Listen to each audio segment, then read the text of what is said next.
एकूण 17 उमेदवारांची घोषणा केलेली आहे। त्यामध्ये छत्रपती संभाजीनगरमधून चंद्रकांत खैरे यांना उमेदवारी देण्यात आली आहे। एकूण 17 उमेदवारांची ही पहिली यादी ठाकरे गटाने जाहीर केलेली आहे। 22 एकूण जागांवरती आपण लढवणार आहोत निवडणूक, असं याआधीच संजय राऊत यांनी म्हटलेलं होतं आणि त्यानुसार आपण बघतोय ही पहिली यादी आता जाहीर झालेली आहे।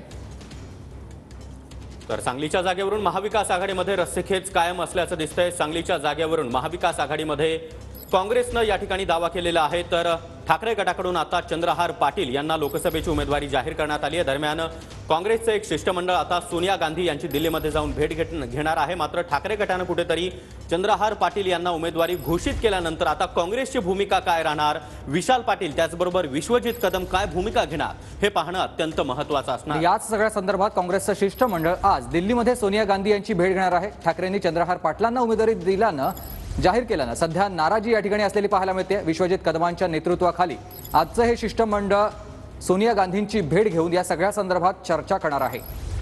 दरम्यान कोल्हापूरची जागा आम्ही काँग्रेसला अर्थात छत्रपती शाहू महाराज यांना सोडल्यानंतर सांगलीमध्ये आमचा उमेदवार असणार असं ठाकरे गटानं स्पष्ट केलेलं होतं। चंद्रहार पाटील यांना उमेदवारीची घोषणा देखील करण्यात आलेली होती आणि आज अधिकृतपणे या पहिल्या यादीमध्ये चंद्रहार पाटील यांचं नाव समोर आलेलं आहे। मात्र काँग्रेस आता सांगलीच्या जागेवरून काय भूमिका घेणार हे पाहणं महत्त्वाचं असणार आहे। दरम्यान विश्वजित कदम असतील, विशाल पाटील असतील, इतकंच नाही तर प्रदेशाध्यक्ष नाना पटोले यांनी देखील सांगलीची जागा आमचीच आहे असं सातत्यानं सांगितलेलं होतं आणि यात सगळ्या पार्श्वभूमीवर आता विश्वजित कदम यांच्या नेतृत्वाखाली एक शिष्टमंडळ दिल्लीमध्ये सोनिया गांधी यांची भेट घेणार आहे। सांगलीच्या जागेवरून मवियामध्ये आपण बघतोय रस्सीखेच कायम आहे, कारण या ठिकाणी सातत्यानं नाना पटोले यांनी देखील नाराजी व्यक्त केली होती की काँग्रेसची जागा आहे ती आणि त्याच ठिकाणी उद्धव ठाकरे यांनी ही जाहीर उमेदवारी केल्यानं अनेक चर्चा सध्या रंगल्या होत्या। मात्र आता उद्धव ठाकरे गटानं अधिकृतरित्या चंद्रहार पाटील यांना आपली उमेदवारी घोषित केलेली आहे। तर सांगलीचे ठाकरे